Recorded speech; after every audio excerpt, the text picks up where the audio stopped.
నమస్తే, welcome to you. మనతో ఉన్నారు సీనియర్ జర్నలిస్ట్ కనకదుర్గ వడ్లమణి గారు. మేడం నమస్తే. నమస్తే అండి. సొంత చెల్లి జోకర్ అని చెప్పేసి అంటుంది.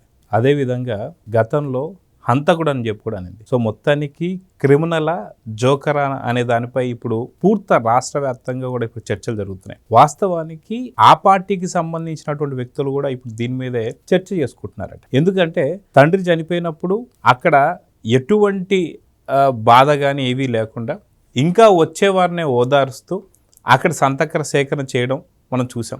తర్వాత బాబాయ్, దాని తర్వాత ఇప్పుడు మావిగన్ అంటూ ఒక జోకర్. ఇది అచ్చెన్నాయుడు గారు చెప్పారు. ఈరోజు సొంత చెల్లి షర్మిల కూడా జోకర్ అని చెప్పి మాట్లాడుతుంది. మొత్తానికి జగన్మోహన్ రెడ్డి క్రిమినలా జోకరా అంటే ఏం చెప్తారు మీరు? అంటే చాలా అందరూ కూడా పప్పులో కాలేస్తున్నారు నన్ను అడిగితే. జోకర్లా కనిపించే క్రిమినల్ పైకి అమాయకంగా మొహం పెడతాడు, ఒకటే ఎక్స్ప్రెషన్ ఉంటుంది మీకు. అందరూ ఏమనుకుంటారు, అబ్బా ఎంత మంచివాడో ఎంత అమాయకుడో అన్న ఒక ఫీలింగ్ అందరికి కల్పిస్తాడు. ఈవెన్ మీకు ఇతను ఎవరు అవినాష్ రెడ్డిని పరిచయం చేసినప్పుడు కూడా చిన్నోడు అట్లా, అంటే అతను ప్రొజెక్షన్ అట్లా ఉంటుంది. చేసేవన్నీ పెద్ద పెద్ద క్రిమినల్ పనులు ఉంటాయి. లేకపోతే చెల్లెల మీద అట్లా ఎవడైనా చేయించగలడండి? ఇప్పుడు వర్రా రవీందర్ రెడ్డి లాంటి వాళ్ళు అంత నీచంగా మాట్లాడారంటే వాళ్ళ సోషల్ మీడియాకి సంబంధించిన వ్యక్తి అసలు నువ్వేం చేయాలి? అతన్ని పిలిచి ఇంకో గొడ్డలు తెప్పించాలి కదా. తెప్పించాలా అక్కర్లేదా? సరైన అన్న అయితే గది నుంచి ఇంకో గొడ్డలు వస్తుందా రాదా? లేదా పులివెందుల నుంచి ఒక గొడ్డలు వచ్చి ఉండేది. మరి నువ్వు చేయించి నువ్వు దాన్ని ఎంజాయ్ చేసి ఒక చెల్లెల్ని ఒకటి తిడితే నువ్వు పడి నువ్వు దాన్ని ఎంజాయ్ చేసావంటేనే నువ్వెంత క్రిమినలు. నువ్వు తల్లిని తిట్టావు, తల్లికి వేరే అంటగట్టావు, ఇంకంతకు మించి మనం మాట్లాడలేం. ఇదే రాజశేఖర రెడ్డి బతుకుంటే షూట్ చేసేసి ఉండేవాళ్ళుగా. మనం అదేం కన్నది పెద్ద గన్ను ఉంటుంది ఏంటంటే అది AK-47 తీసి ఒళ్ళంతా తూట్లు పడవడం అంటారు చూడండి, అట్లా తూట్లు పడుచుండేవాడు. అంటే ఇవాళ అడిగే మగాడు లేడు, అంటే ఇంట్లో పెద్ద దిక్కు లేదు. షర్మిలకు కూడా వేరే మగవాళ్ళు ఇంట్లో లేరు కదా, అందుకని ఇలా ఆటలాడారు. అయితే మీరు అన్నట్టుగా ఇవాళ జోకరా క్రిమినలా అసలు డిస్కషన్ అక్కర్లా. ఆయన ఎప్పుడూ క్రిమినలే. కాకపోతే ఏంటంటే తన అవసరాలకి తన్ని ఎలివేట్ చేసుకోవడానికి ఇలాంటివి క్రియేట్ చేస్తూ ఉంటాడు. అందులో ఇవాళ ముఖ్యంగా చెప్పుకోవాల్సింది మావిగన్. అంటే అసలు ఎవడిస్తున్నాడు ఇలాంటి ఆలోచనలు? ఒక పక్క పార్లమెంట్లో చర్చ జరుగుతుంటే, బిల్లు పాస్ అవుతూ ఉంటే ఇక్కడ నువ్వు ప్రెస్ మీట్ పెట్టడం, నేను ప్లాన్ బి ఇది ప్లాన్ ఏ ఎప్పుడో చెప్పాను, పనికి మాలిన చెత్త మాటలు ఎవడైనా ఒక రాజకీయ నాయకుడిగా ఉండాలి అనుకుంటే మాట్లాడతాడా? నేను మళ్ళా ముఖ్యమంత్రిని కావాలనుకుంటున్నాను అన్నవాడు మాట్లాడతాడా? ఇవాళ ఫ్లెక్సీ మీరు చూశారు. ఫ్లెక్సీలో జగన్మోహన్ రెడ్డి ఫోటో తప్ప, పోనీ నువ్వు మావిగాని అన్నావు కదా, 3 ప్రాంతాలు చెప్పావు కదా, అక్కడ మీకు ఏమైనా 3 మొహాలు కనిపించాయా? అంటే మచిలీపట్నం ఓడరేవు అక్కడ బొమ్మ, విజయవాడ కనకదుర్గమ్మ వారి గుడి, గుంటూరు అంటే మిరపకాయలు, మిర్చి ఆడు ఏదో కనీసం పార్టీకి సంబంధించినటువంటి ఒక నేతల ఫోటోలు అవి వద్దండి, అవి ఎప్పుడు వేయడు. I'm sorry. అంటే నేను అనేది సింబాలిక్గా నేను అడుగుతున్నా. నువ్వే అన్నావు కదా ఈ 3 కలిపి మావిగా నన్ను పెట్టు డెవలప్ చేయి అన్నావు కాబట్టి నేను అడుగుతున్నాం. అక్కడ జగన్మోహన్ రెడ్డి ఫోటో చూసి ఏం చేస్తారు ప్రజలు? అర్థం కాదు వాళ్ళకి. ఎప్పుడు చూసి ఏడుపు మొహమే కదా, మళ్ళీ ఆ మొహం ఎందుకు పెట్టాడు, మళ్ళీ ఈ మొహం వస్తుందా కొంపదీసి వద్దని అనుకుంటారు. అక్కడ అతనికే నష్టం, అది చెప్తున్నాం. అంటే ఇక్కడ ఏదైతే ముఖ్యమంత్రి కాకముందు అంతా కూడా క్రిమినల్ కిందే మనం చూసాం. ఎందుకంటే అటు తండ్రి చనిపోయిన తర్వాత కూడా సంతక సేకరణ కావచ్చు, లేదా వైఎస్ వివేకానంద రెడ్డి గారి కావచ్చు, 2019 నుంచి 24 లోపల దాదాపు ఏపీకి సంబంధించి కల్తీ లిక్కర్ కావచ్చు, ఇవన్నీ చూస్తే 35,000 మందిని చంపడం కావచ్చు, ఇంకా చాలామంది డాక్టర్ సుధాకర్ కావచ్చు, వీధి సుబ్రహ్మణ్యం కావచ్చు, ఇలాంటి చాలామంది పేర్లు ఇప్పటికీ మనసు కలిసి వేస్తుందండి. సో ఇలాంటి వాళ్ళన్నీ కూడా క్రిమినల్ లాగా చూసాం.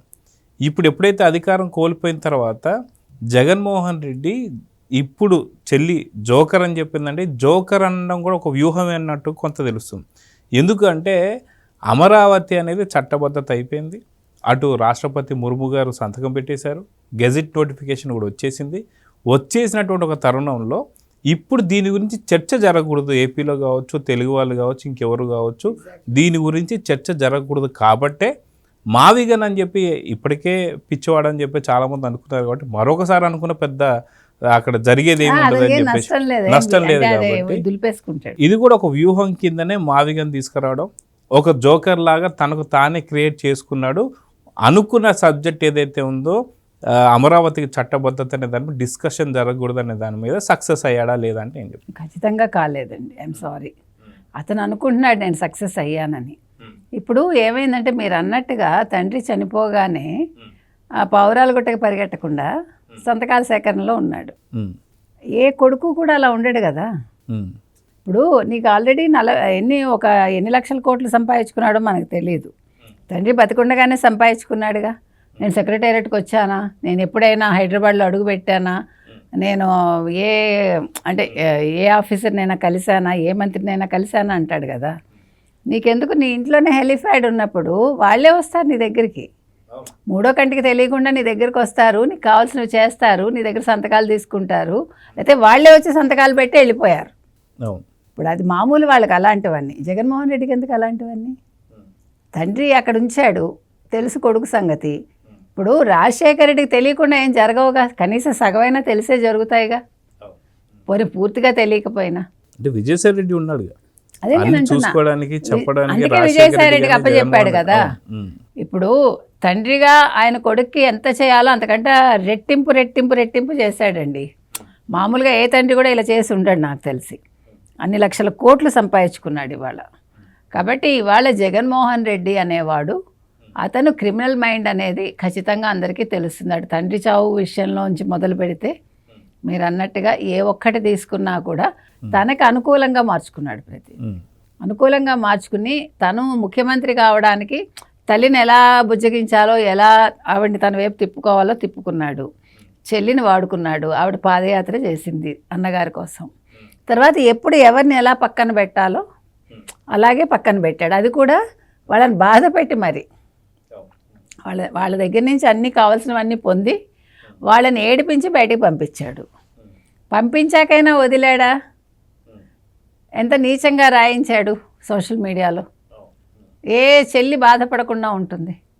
ఆఖరికి ఆవిడ కొడుకు పెళ్ళికి పత్రిక ఇవ్వడానికి వెళ్తే కూడా అక్కడ కూడా వదిలిపెట్టలేదు కదా. అంటే మనిషి ఇంతకంట మరి వీటి గురించి కదా రోజా లాంటి వాళ్ళు పోరాటం చేయాలి. రాధాకృష్ణ ఏదో అన్నాడు, రాధాకృష్ణ బయటకు రావాలి, మొత్తం ఆంధ్రజ్యోతి ఆఫీసుల ముందు ధర్నాలు చేయండి, ఇవి కాదమ్మా.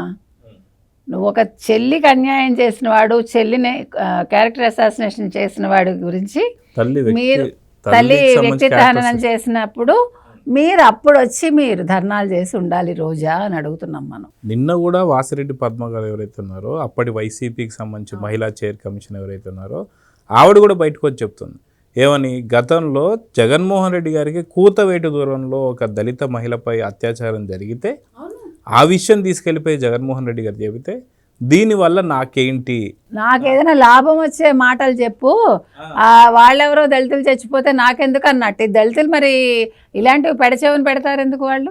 అప్పటి మహిళా హోమ్ మినిస్టర్ అయినటువంటి ఒక ఆవిడ కూడా ఏమనింది, అసలుకి రేపులు అనేవి జరుగుతుంటే దాన్ని పెద్ద పట్టించుకోవాల్సిన అవసరం లేదు కూడా. అదే ఇప్పుడు కూటమి ప్రభుత్వంలో ఎక్కడో ఏదో జరిగితే ఈ పవన్ కళ్యాణ్ ఏం చేస్తున్నాడు, ఈ చంద్రబాబు నాయుడు ఏం చేస్తున్నాడు, వీళ్ళు ఆపాలట. అక్కడెక్కడో ఊర్లో జరిగితే వీళ్ళు ఏం చేస్తారండి?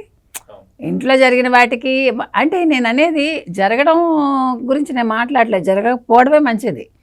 కానీ దానికి ముఖ్యమంత్రి ఏం చేస్తాడు, ఎక్కడుంటాడు, ఆయనకి ఎలా తెలుస్తుంది? ఏమైనా దివ్య దృష్టి ఉంటుందా? పలానా చోట ఏదో తప్పు జరుగుతుంది. చేసిన వాళ్ళు ఎవరైతే ఉన్నారో ఇప్పుడు కూటమి ప్రభుత్వం వచ్చిన తర్వాత వామ్మో ఇక్కడ కూటమి ప్రభుత్వం ఏదైనా ఎలాంటి శిక్షలు వేస్తుందని చెప్పేసి బావుల్లో అదేవిధంగా చెరువుల్లో దూకి చనిపోయిన వాళ్ళు చాలామంది చూసాం మనం, అలాంటివి కూడా చూసాం. సో మొత్తానికి జగన్మోహన్ రెడ్డి కావాల్సిన అంటే మీరు అన్నట్టుగా అవకాశవాదిగా ఉండాల్సిన టైంలో క్రిమినల్గా, ఇప్పుడు జోకర్గా మారాల్సిన టైంలో జోకర్గా మారాడనే చెప్పుకోవాలంటారు. ఖచ్చితంగా, నో డౌట్ అబౌట్ ఇట్.